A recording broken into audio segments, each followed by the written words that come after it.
आज का हमारा जो टॉपिक ऑफ डिस्कशन है this is about X rays. तो एक्स रेस जो है, एक्स लफ्ज का मतलब है अननोन। ठीक है, इनको सबसे पहले रोनजेंट नामी एक जर्मन साइंटिस्ट ने डिस्कवर किया था। ठीक है ना, तो इसलिए इनको रोनजेंट रेस का नाम भी देते हैं। ठीक है, these rays were discovered in 1895। ठीक, एक्सीडेंटली उसने डिस्कवर किया था। तो उस वक्त एक्स रेस जो हैं इनके बारे में रोनजेंट को मालूमात नहीं थी, तो उसने इनको एक्स रेस का नाम दिया। लेकिन बाद में जब इन पर एक्सपेरिमेंट्स हुए, ठीक है, इनकी प्रॉपर्टीज मालूम हुई, तो हमें पता चला कि ये बुनियादी तौर पर इलेक्ट्रोमैग्नेटिक रेडिएशंस है। ठीक है, तो एक्स रेस को हम फॉर्मली इस तरह डिफाइन करेंगे, those electromagnetic radiations which are more energetic than ultraviolet radiation and less energetic than gamma rays. ठीक है, वो इलेक्ट्रोमैग्नेटिक रेडिएशन जिनकी एनर्जी अल्ट्रावायलेट से ज़्यादा और गामा रेस से कम हो, तो उनको हम लोग एक्स रेस का नाम देते हैं। या इस तरह भी कह सकते हैं कि the second most energetic electromagnetic radiations are called X rays. ठीक है ना, इनसे सिर्फ गामा रेस की रेडिएशन एनर्जी ज़्यादा होती है। ठीक है ना, तो second most energetic electromagnetic radiations को हम लोग एक्स रेस का नाम देते हैं। अगर वेवलेंथ रेंज देखें एक्स रेस की, तो 0.1 एंगस्ट्रम से 100 एंगस्ट्रम तक, ठीक है, इनकी वेवलेंथ की रेंज होती है। Frequency it is almost from 10⁻⁻16 to 10⁻⁻19 hertz, इनके दरमियान इनकी फ्रीक्वेंसी होती है। ठीक है, इनकी एनर्जी अगर आप लोग एक्स रेस की मालूम करें, वो तकरीबन इस रेंज में होगी। ठीक है, 120 से 120 किलो इलेक्ट्रॉन वोल्ट तक। ठीक है, 100 प्लस इलेक्ट्रॉन वोल्ट टू, ठीक है, 120 किलो इलेक्ट्रॉन वोल्ट तक इनकी एनर्जी रेंज होती है। ठीक है ना, अच्छा, अब एक्स रे जो है इनको हम लोग प्रोड्यूस कैसे करेंगे, इनकी प्रोडक्शन कैसे होगी। ठीक है, तो प्रोडक्शन ऑफ एक्स रेस,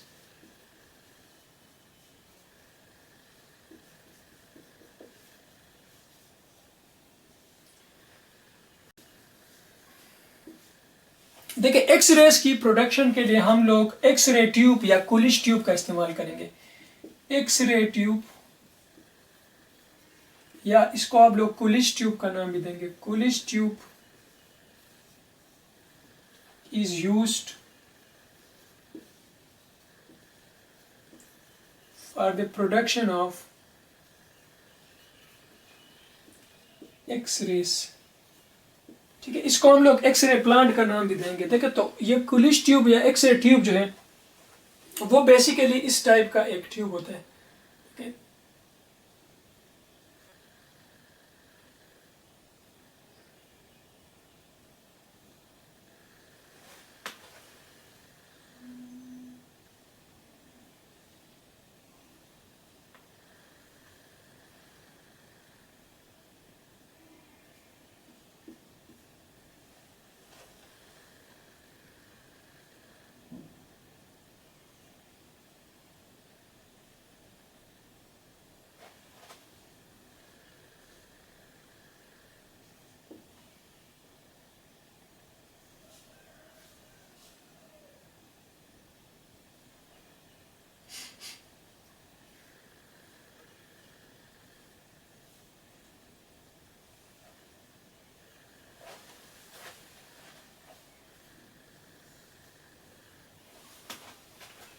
अच्छा, ये बेसिकली हमारे पास एक्स रे ट्यूब है। देखें, दिस इज विंडो, ये हमारे पास हैवी मेटल टारगेट होता है। ठीक है, ये पाइप जो है these are called cooling rods या कूलिंग सिस्टम, कूलिंग रॉड्स। ठीक है, ये वोल्टेज जो है this is called accelerating voltage V, accelerating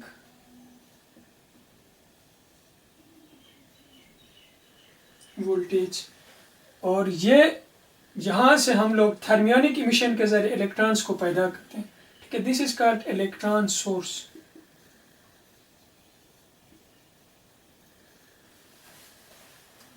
अच्छा, ये वोल्टेज जो है दिस इज फ्रॉम 10 to 100, ठीक है, किलो वोल्ट। ठीक है, यहाँ पे हम इस कॉइल को जो करंट देंगे दैट इज ऑलमोस्ट फ्रॉम, ठीक है, 100 to 500 मिली एम्पियर। ठीक, ये कंस्ट्रक्शन है। देखें जी, एक्स रेज की प्रोडक्शन के लिए जो प्लांट हम लोग इस्तेमाल करेंगे उसमें ठीक है एक इलेक्ट्रॉन सोर्स इस्तेमाल करेंगे, ठीक है ना। थर्मियोनिक इमिशन के जरिए यहाँ से इलेक्ट्रॉन्स को हम लोग ठीक है निकालेंगे। ये इलेक्ट्रॉन्स जो हैं, इन इलेक्ट्रॉन्स को हम लोग इस वोल्टेज के जरिए एक्सेलरेट करेंगे। इन एनर्जेटिक इलेक्ट्रॉन्स को जब आप लोग इस टारगेट पे बरसाएंगे, ठीक है ना, इस टारगेट को जब ये इलेक्ट्रॉन्स हिट करेंगे, ठीक है ना, तो उसके नतीजे में ठीक है यहाँ से एक्स रेज पैदा होंगी, ठीक है ना। इन एक्स रेज को हम लोग इस विंडो के जरिए ठीक है बाहर निकालेंगे और मुख्तलिफ मकासद के लिए इस्तेमाल करेंगे, ठीक है ना। तो प्रोडक्शन ऑफ एक्स रेज हम लोग कैसे करेंगे? देखें, for the production of X rays we used evacuated a plastic और मेटेलिक ट्यूब, ठीक है, inside which electron source is used. The electrons are ejected from the coil through thermionic emission by applying this much current, ठीक है। The ejected electrons are accelerated through this voltage and these energetic electrons when strike this target, heavy metal target, ये आम तौर पर ठीक है molybdenum या tungsten का टारगेट होता है, टंगस्टन, ठीक है, हैवी मेटल टारगेट होता है। इस टारगेट को जब हिट करेंगे इलेक्ट्रॉन तो यहाँ से एक्स रेज पैदा होंगी, तो हम इन एक्स रेज को इस्तेमाल करेंगे, ठीक है। ये होता है एक्स रेज को पैदा करने का तरीका, उनको प्रोड्यूस करने का तरीका। अच्छा जी, अब यहाँ पे हैवी मेटल इसलिए यूज करेंगे कि देखिए हैवी मेटल्स में जो इनर शेल्स के दरमियान एनर्जी डिफरेंस होता है, ठीक है ना, वो that is of the order of thousands of ठीक है इलेक्ट्रॉन वोल्ट। तो यहाँ से इनर शेल ट्रांजिशन से जब ठीक है इलेक्ट्रोमैग्नेटिक रेडिएशंस पैदा होंगी तो वो एक्स रेज होंगी। और यहाँ पर हम लोग कूलिंग रॉड्स भी इस्तेमाल करेंगे। देखें, ये इलेक्ट्रॉन जब कंटिन्यूसली इस टारगेट को हिट करेंगे तो ये हीट अप होगा, तो इस हीट को बाहर निकालने के लिए हम लोग यहाँ पर वाटर की सर्कुलेशन करेंगे थ्रू दीज कूलिंग रॉड्स, ठीक है। ये एक्स रे प्लांट है। अच्छा जी, अब यहाँ पर जो एक्स रेज पैदा होंगी, ठीक है ना, ये एक्स रेज किस वजह से पैदा होंगी, ठीक है, इसको समझने की कोशिश करेंगे। तो देखिए, बुनियादी तौर पर ये इलेक्ट्रॉन्स जब इस टारगेट को हिट करेंगे तो ये एनर्जेटिक इलेक्ट्रॉन्स इस टारगेट मटेरियल के एटम्स के साथ इंटरेक्शन करेंगे, उस इंटरेक्शन के नतीजे में ये एक्स रेज ठीक है पैदा होंगी। अच्छा, जब ये एक्स रेज पैदा होंगी, ठीक है ना, तो इन एक्स रेज की ठीक है एनर्जी को हम लोग कैसे कंट्रोल करेंगे, इन एक्स रेज की क्वांटिटी को, ठीक है ना, उनकी इंटेंसिटी को कैसे कंट्रोल करेंगे। तो देखिए, यहाँ पर ये करंट हम जो इस फिलामेंट को देंगे, ठीक है ना, this current, electric current which is provided to the filament, thermionic emission के लिए जो करंट हम इस फिलामेंट को प्रोवाइड करेंगे, ये इन एक्स रेज की इंटेंसिटी को कंट्रोल करेगा। इंटेंसिटी कि मतलब हम किस तादाद में एक्स रेज ठीक है प्रोड्यूस कर रहे हैं, उसको कंट्रोल करने के लिए हम लोग ठीक है इस करंट का इस्तेमाल करेंगे, ठीक है, जो थर्मियोनिक इमिशन के लिए इस फिलामेंट को प्रोवाइड करते हैं। और इन एक्स रेज की एनर्जी कितनी होगी, ठीक है ना, इस बात का ठीक है तयन हमें ये वोल्टेज करेगा, ठीक है ना। जो एक्सेलरेटिंग वोल्टेज है, accelerating voltage basically it controls the energy of the X rays, ठीक है। हमें कितनी एनर्जी वाली एक्स रेज चाहिए, ठीक है, उसको हम लोग यहां से फिक्स करेंगे एक्सेलरेटेड वोल्टेज से, ठीक है। हमें एक्स रेज की कितनी तादाद चाहिए, इंटेंसिटी कितनी चाहिए, ठीक है, तो उसको कंट्रोल करने के लिए हम लोग इस करंट का इस्तेमाल करेंगे, ठीक है। तो this current is used to control the quantity of the X rays, this accelerating voltage is used to control the energy और the quality of the X rays. अच्छा जी, अब यहाँ पर जो एक्स रेज पैदा होंगी, ठीक है ना, उन एक्स रेज की प्रोडक्शन जो है वो बुनियादी तौर पर इन इलेक्ट्रॉन्स और इस टारगेट एटम्स के दरमियान इंटरेक्शन के नतीजे में, ठीक है, ये एक्स रेज पैदा होंगी। तो इस बुनियाद पर हमारे पास एक्स रेज जो है वो बुनियादी तौर पर there are two types of X rays, ठीक है। फर्स्ट वन जो है उसको हम लोग नाम देंगे characteristic X raise,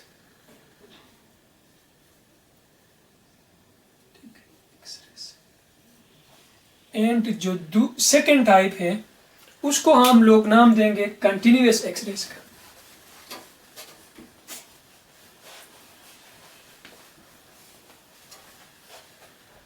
The second one is called continuous X-rays.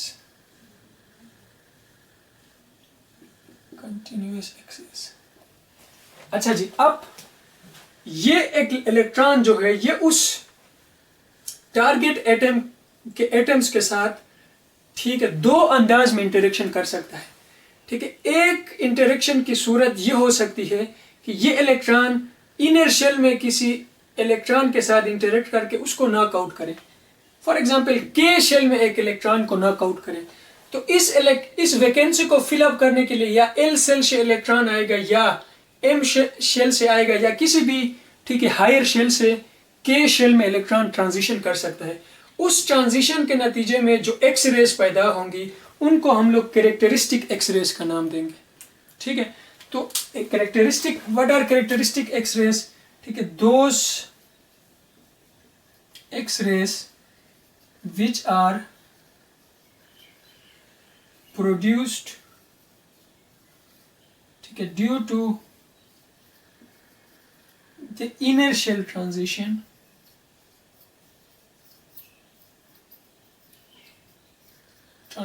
of an electron, ठीक है, when the incident electron knocks out electron in the inner shell. Inner shell का मतलब के शेल या एल शेल, ठीक है, are called characteristic X raise.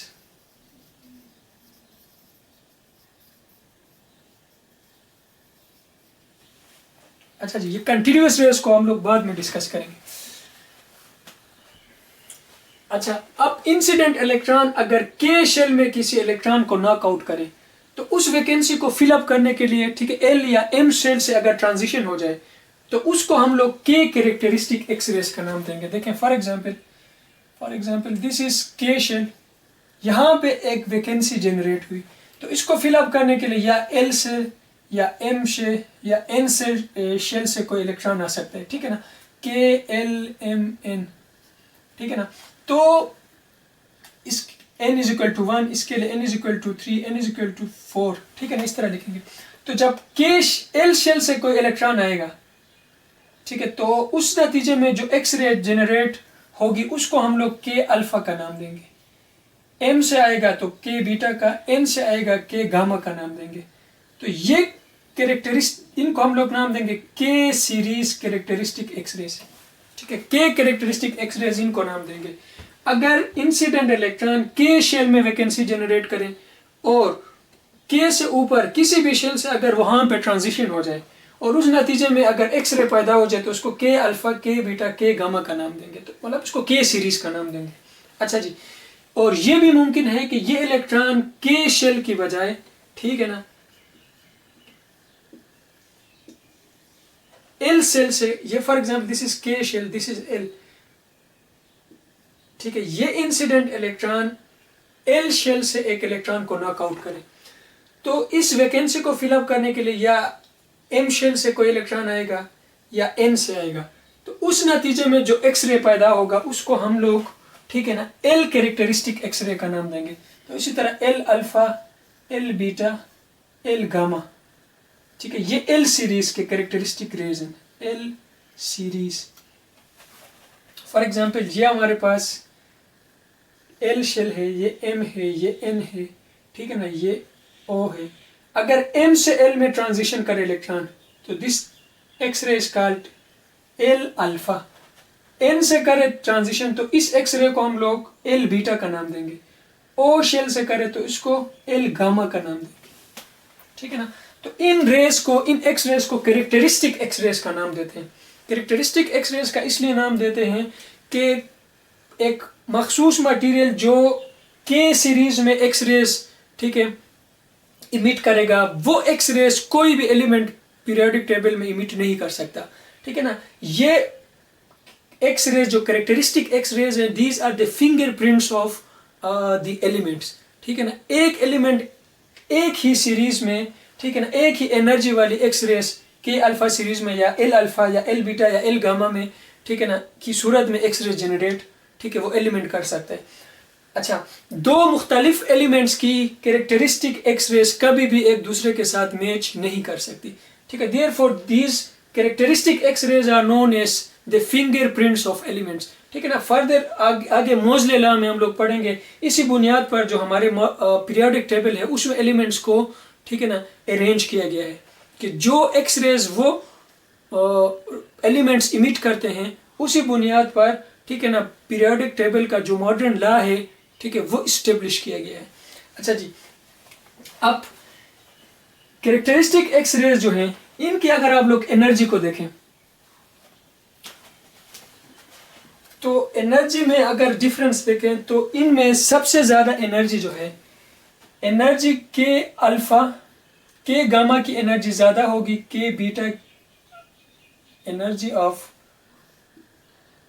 Beta energy of alpha.